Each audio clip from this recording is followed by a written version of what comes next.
may be seated. Usually I sing the last verse of the hymn, but because it's presentation, I don't know any of these because we do it so infrequently. So I didn't worry about singing that last one. Well, it is Presentation Sunday, and some of you may be wondering why we have a gospel text that talks about the baby Jesus. Because you are all aware we did that on Christmas. You've put away all of your decorations. You've given all the cookies to somebody else who probably doesn't need them either. And you're still doing Christmas cards like me, but hey, it's not Ash Wednesday yet, so not too late. And in January, Jesus was full grown, remember? He was baptized as a man. He was in synagogue preaching. And now we have him a baby again. So what gives? Well, let me explain. You probably have heard of the solstices, right? The winter solstice, shortest day of the year, longest night. It corresponds with the summer solstice, which has the longest day and the shortest night. Then there are the equinoxes, spring equinox, which comes halfway between the winter and summer solstice, and the fall equinox, first day of fall, which comes halfway between the summer solstice and the winter solstice. Well, so we have the calendar divided up into 4 neat quarters, more or less equal. It varies a little from year to year, depending on when a full moon is and all kinds of stuff. But, so the ancients decided that wasn't enough parties to have, so they subdivided each of those quarters, and they put a party, a festival, at the halfway point, and so you had 4 festivals that were added. Those are called cross-quarter days, because they cut across each quarter. And they are approximately 40 days in from solstice and equinox. Well, this was way before the Christian church came along and wanted people not to be doing those festivals because they were pagan. And so, instead of just telling people, don't do that anymore, kind of like how prohibition failed in this country, that wasn't a good idea. So instead of wiping out these cross-quarter days, they put an overlay of a Christian festival. So the cross-quarter days are approximately February 2, May 1st, early August, I think it's 7 or 9, I can't remember, and All Hallows Eve / November 1st. And so by putting each one very tidily on, then we had a new festival. So what they did with the first one after the winter solstice is they took a page from this gospel lesson, which has Mary coming to the temple 40 days after the birth of Jesus. Because back in those days, when a woman had a baby, she was ritually impure. For a boy, I think it was 40 days, girls maybe a little more. Why? I have no idea, but anyway.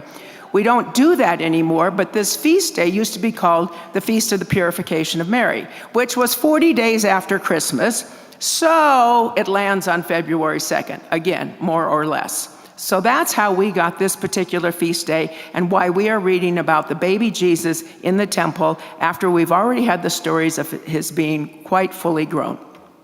So, but there are other things with this day.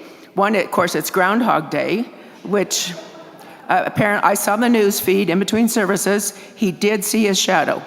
So 6 more weeks of winter. Of course, if he doesn't see his shadow, I don't know if there's less than 6 weeks or more than 6 weeks. I've never worked that out somehow. It's probably in an almanac somewhere, but I haven't looked.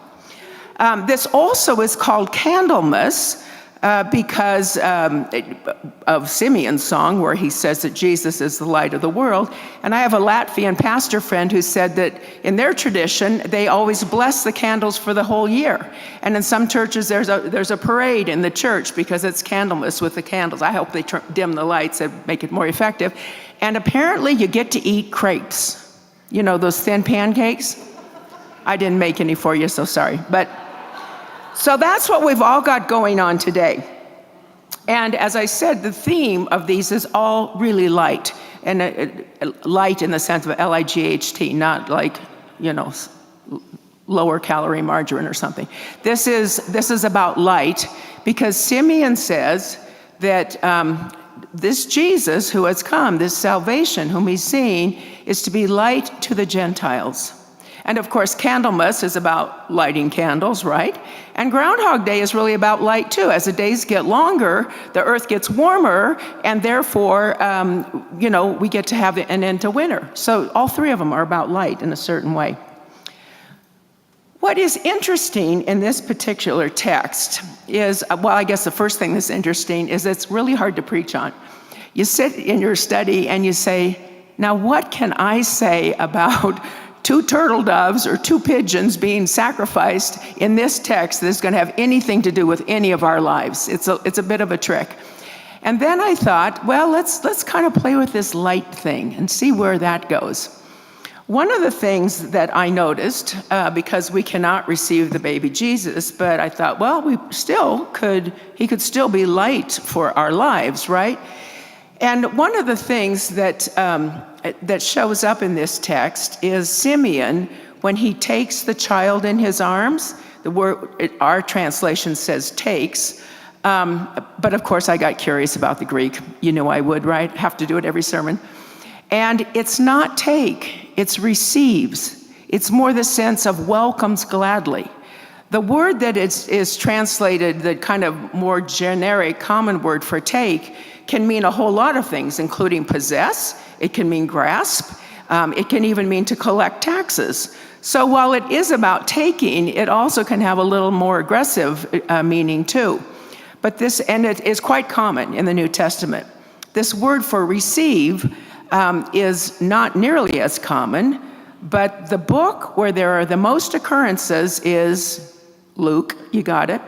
The book in the New Testament where it's the second most common occurrences, Acts. Luke wrote Acts. So maybe we're kind of stumbling onto a theme about welcoming gladly this Christ who has come into our light. And that's what Simeon does. He doesn't just take the baby, he welcomes him gladly and with hospitality. Often this particular Greek word is translated welcomes me in the gospel. Well, anyway, Simeon did that, but I got to thinking that at least me and probably some of you too, we don't too often welcome the light into our world, our personal worlds. There's a lot of darkness in the lives that we live. Some of it is things you can't do much about, a death that occurs or sickness that comes or a change in the way the world is being organized or something that you have loved has gone away. Nothing lasts forever. And there are dark places that make us afraid or make us feel upset and just kind of down in the dumps. And sometimes there are ways, and the other thing that can be dark is that all of the ways that we do not live up to the people we should be. When John, in his first chapter, Gospel of John, talks about Jesus, the light coming into the world, he also says, something Luke doesn't tell us here, that people love darkness. They aren't attracted to the light because their deeds are evil and they like the darkness. Now, we don't talk about that too much in the church, but I know that I've done deeds that I'm not terribly proud of anymore, and I have regrets and I have some guilt over some of them. Sometimes they're things that I should have done and never got around to it. Sometimes the things I shouldn't have done and I did anyway. And so those too are dark places. And yet, no matter what the darkness, whether it's something that we didn't do anything to get, and yet we find ourselves in a dark place, or whether it's the result of some of our misdeeds, all of that is dark places. And even in the midst of that, the nevertheless is that this light, this Jesus, who is the salvation, there's a pun on Yeshua and salvation going on here anyway, is that we have been forgiven. And he doesn't hold it against us. There might be consequences, but he never says, well, I don't like you as much anymore. And so, But we tend not to turn towards the light. We don't welcome him willingly and graciously into our lives. Well, I want to tell you a story from my childhood, but before I do that, I want to tell you about this last Wednesday. Dean Tim was gone, as we know. He was at a family funeral. And so he asked me whether I would teach the confirmation class. And I said yes right away. And then I started to panic after he was already on the plane because I haven't taught confirmation in donkey's years. And I thought, oh my gosh, I'm not sure I can do this. I didn't even know what door they were coming in. It was just kind of panicky for a bit. But they are an amazing group of people. Some of you might be here, so if I'm repeating myself, I'm sorry. They asked really good, perceptive, astute questions. We got to some really significant core issues of the theology. And all in all, I ended up being very happy I'd done it, and it was one of the best things that happened all week. What we were working on was baptism and Eucharist, mostly baptism. And the dean asked us to go to page 304 and 305 in the prayer book, where the baptismal covenant is. It begins with the Apostles' Creed, and then there's 5 questions of whether you're going to promise to do these things. I won't read them all. One of them is, will you persevere in resisting evil, and whenever you fall into sin, repent and return to the Lord? Another one, will you seek and serve Christ in all persons, loving your neighbor as yourself?